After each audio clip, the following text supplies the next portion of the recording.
Oh, what's up sa inyo mga kabayan? Magandang araw sa inyo. Nandito muli tayo mga kabayan para magbigay sa inyo ng ating mga reaksyon at opinion. Abay, marami tayong nababasa dito mga kabayan sa ating comment section, no? Na tayo sinasabihan ng fake news.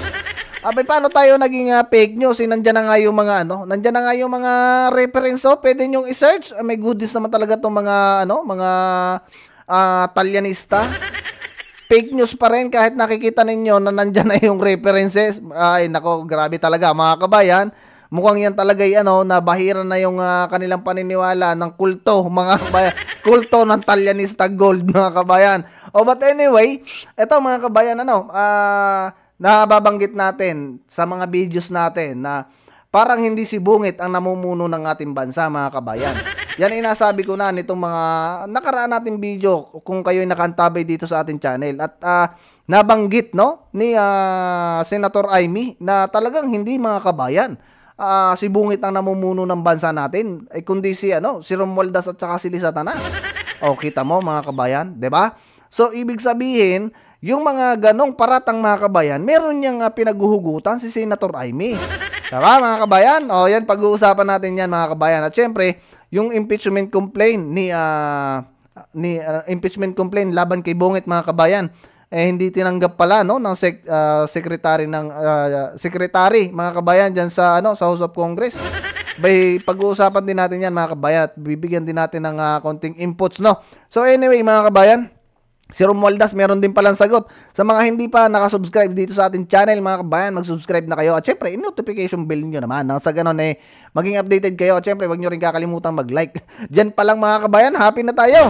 Alright mga kabayan, meron ditong post, ang Philippine Tracker. Ang sabi dito mga kabayan, hindi ko alam kung aray totoo, pero yung nakapost na mga kabayan. Ang sabi diyan, pamangkin ng dating DILG Secretary ngayon senatorial candidates Benhur Abalos, sangkot umano sa pag-aalok ng 30 million. Abay, napakalaking pera nito mga kabayan. Isipin ninyo, nagliliparan ng pera mga kabayan. Halaga kapalit ng pagkapanalo ni mayoral candidate Attorney Jerry Montefalcon ng Iba Zambales. Abaw, napakaraming pera nito mga kabayan. Sa bagay, pagka-eleksyon talaga mga kabayan, ngayong panahon na to, ngayong panahon ng eleksyon na to mga kabayan, ay talagang lantaran mga kabayan ng pamimigay ng pera, siyempre sa mga kababayan natin, ayos yan, binibigay mga kabayan, di tanggapin natin. Meron pa gin sa mga probinsya mga kabayan, kasi naranasan natin yan noon. Talagang gin mga kabayan, kahon-kahon ang ipinamimigay. May kasama pa yung pasobre mga kabayan. Ito, pakinggan muna natin mga kabayan itong si Romualdez at mayroong sagot mga kabayan diyan sa pagpapile ng impeachment complaint laban sa kay Bungit. O, pakinggan natin mga kabayan. Mismong si House Speaker Martin Romualdez na ang nagsabi, mukhang wala nang patutunguhan kahit pa matuloy ang paghahain ng impeachment complaint laban kay Pangulong Ferdinand R. Marcos Jr. Kahapon nagtungo kasi sa Kamara ang mag-asawang Ronald Cardema at Marie Cardema para ihain ang reklamo na inendorso ng Duterte Youth Party List. Pero dahil nasa seminar si House Secretary General Reginald Velasco, hindi sila nagtagumpay. Ayon kay Speaker Romualdez, wala namang sesyon ngayon at kulang na rin sa oras. Wala rin daw siyang ideya kung anong basihan ng reklamo. Alam niyo mga kabayan, ayos din tong nangyari na to, Itong hindi agad pag-accept ng impeachment complaint laban sa ating magaling na Pangulo si Bungit. Kasi unang-una mga kabayan, patapos na rin ang 19th Congress, Isang buwan na lang mga kabayan pagkatapos ng election. 1 month lang itong mga to magko-continuous, tapos ang papalit na diyan yung 28th Congress. Mas maganda niyan mga kabayan, hintayin na lang matapos yung eleksyon. Nang sa ganon, mga bago na yung congressman, mga kabayan, at for sure, magpapalakas yan sa susunod na eleksyon, mga kabayan. Nang sa ganon, alam naman natin, pagka iba ang nakaupo dyan, mga kabayan, ng mga congressman, nagbibehave. Kung sino yung kung sino yung administrasyon, dun yan mga yan sisip-sip, mga kabayan.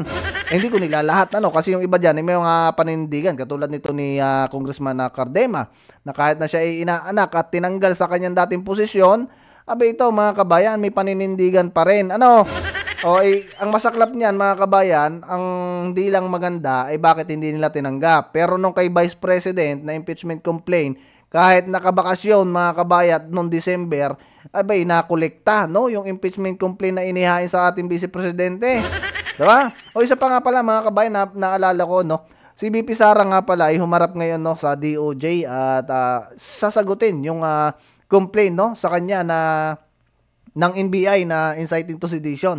Okay yan mga kabayan, sa ganun ay matapos na yung binigyan nila ng kumbaga kaso na kesyo ipa-assassinate ang ating Pangulo, si Bungit, si Lisa Tanas at saka si Martin Romualdez. Ang masaklap lang dyan mga kabayan, ay mukhang madidinay dyan. Alam naman natin mga kabayan na yung file na yun talaga na mga hindi mo matatawag na inciting to sedition.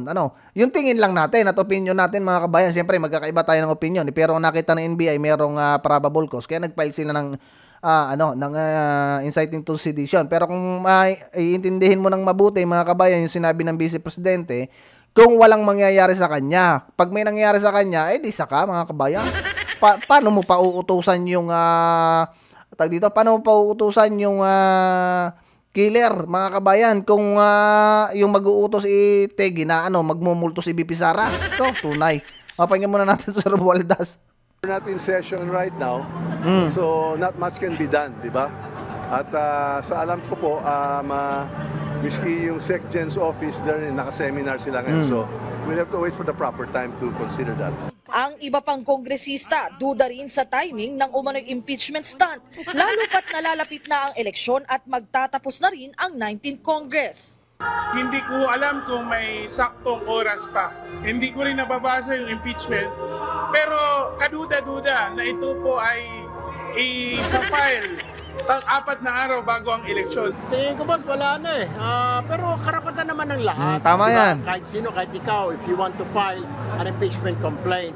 Ang medyo nagtataka lang, sabi ko parang ala ng oras. Maging ang Makabayan Block ng Kamara na kilalang kritiko ng administrasyon, hindi rin naiwasang batikusin ang impeachment attempt ng Duterte Youth laban sa presidente dahil isa lang umano itong diversionary tactic para mailihis ang pagpapanagot sa pamilya Duterte. Paano malilihis yan mga kabayan, yung pagpapanagot sa pamilyang Duterte? Isa pa rin to Makabayan Block na to, hindi rin to nagano. Isipin niyo mga kabayan, paano makakaligtas dyan ng Vice Presidente? Impeach na nga. Didinigin na lang yan mga kabayan pag nag-resume yung Senate. Sus Maria Joseph na ginong garapon ay talagang itong mga to sablay mga kabayan. At pangalawa, yung impeachment complaint na yan mga kabayan, kahit sino pwedeng mag-file, no? Kahit tayo mga kabayan, pwede tayo mag-file. At ang kagandahan dyan, may nagsimula na mga kabayan. Kumbaga nagkaroon ng balanse, mayroong nagpa-file ng impeachment dito sa kabila, sa kampo ni VP Sara. May nagpa-file din ng impeachment complaint sa magaling nating Pangulo.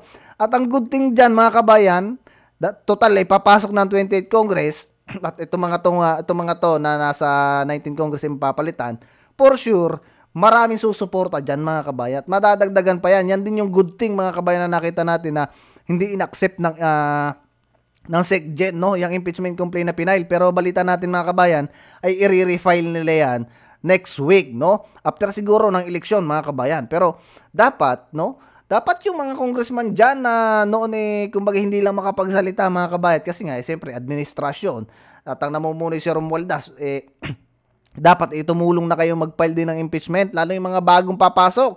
Magpalakas kayo para sa 2028. Pagka kayo hindi nagpalakas dyan sa 2028, nako, mahihirapan kayo. Mahihirapan kayong lahat. O ito mga kabayan, pakinggan natin ang sinabi ni Senator Amy.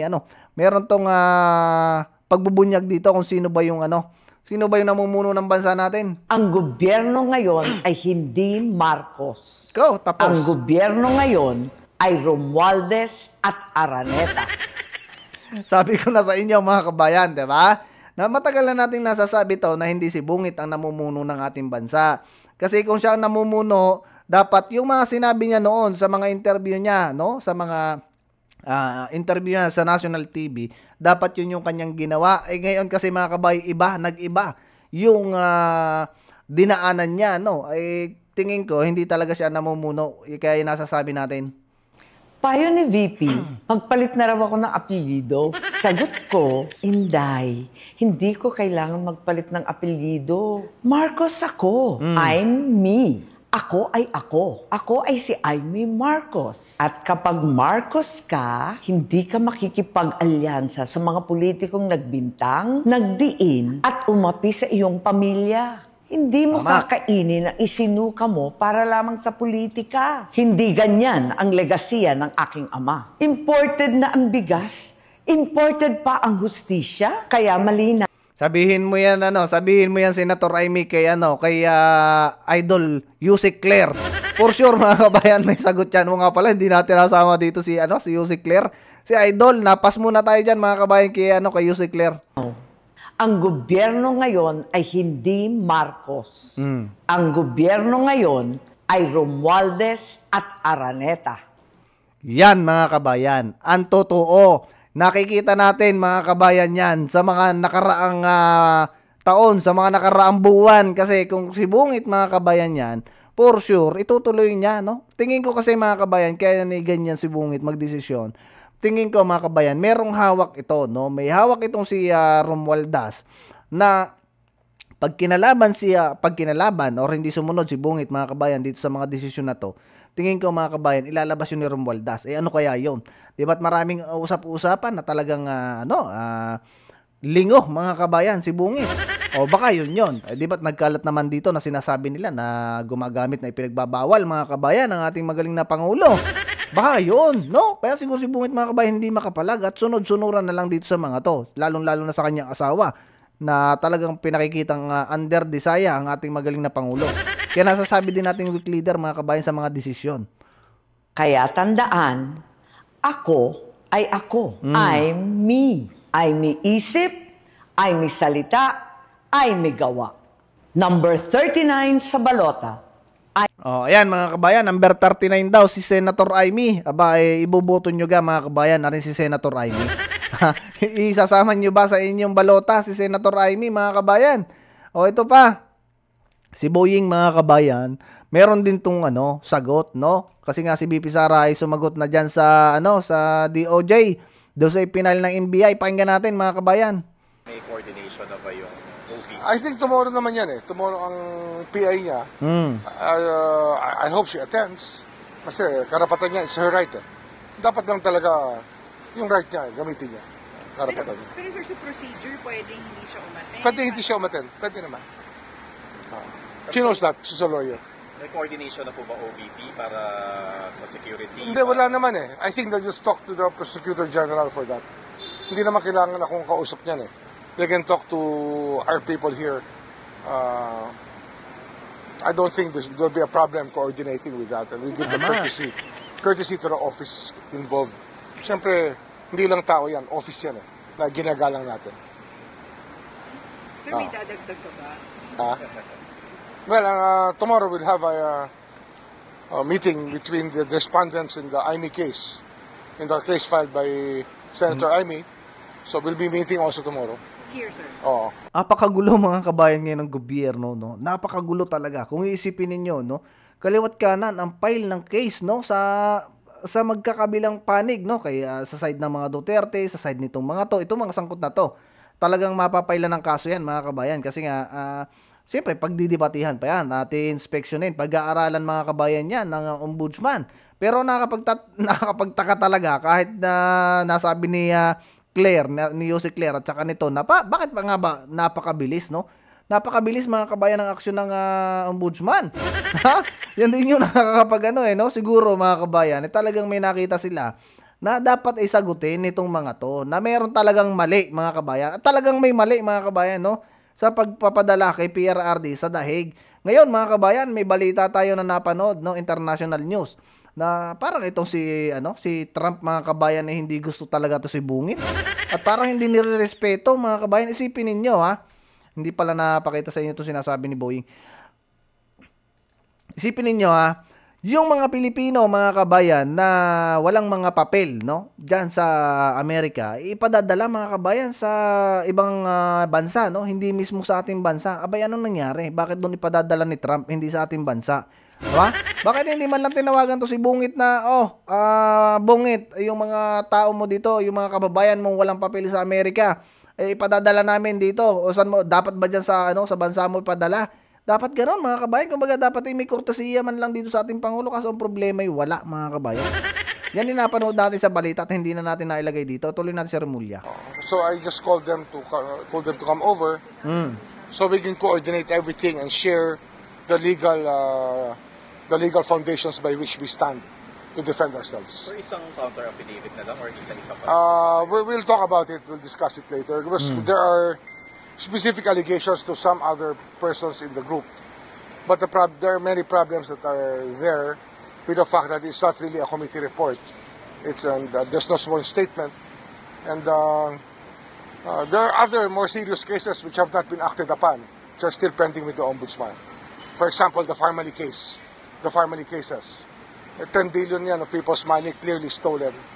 Aba, iniiba dito ni Secretary Boying, mga kabayan, yung usapin. Bakit nga naman daw hindi inuna yung Farmally, di ba? Panahon ni PRRD ang Farmally na yan. Wala pa nangyayari. Hopefully, they'll also give attention to the other cases that are cold cases right now, but people are crying out to be solved. Huwag mo ilayo, Boying. Kayo yung pinasasagot diyan ng ombudsman eh. Nilalayo mo eh. Alam na nila yung gagawin nila doon. Yung naimbestigahan na yung Farmally na yon. Diba? Yung sa inyo na ngayon ang asikasuhin mo, Boying.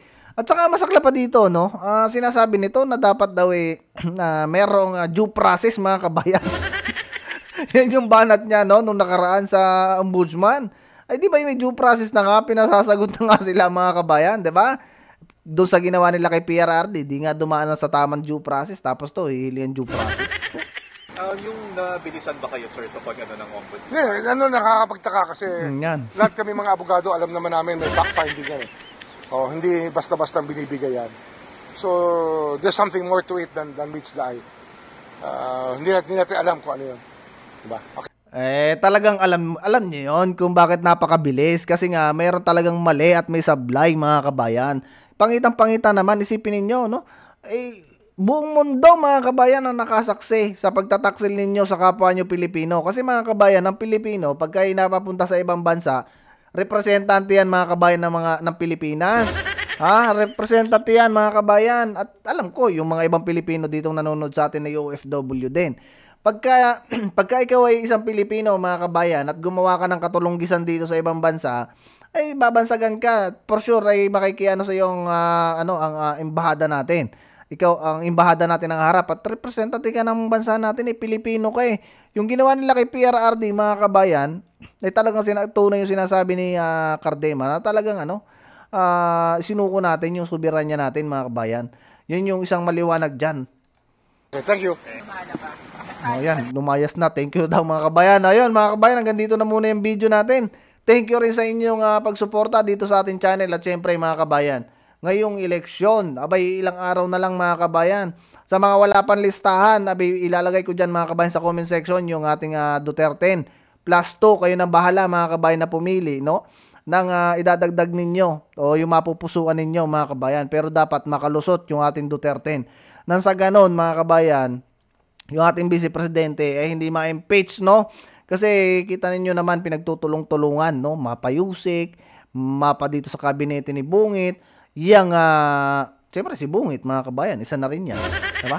Laging kala mo'y walang alam, mga kabayan, sa nangyayari.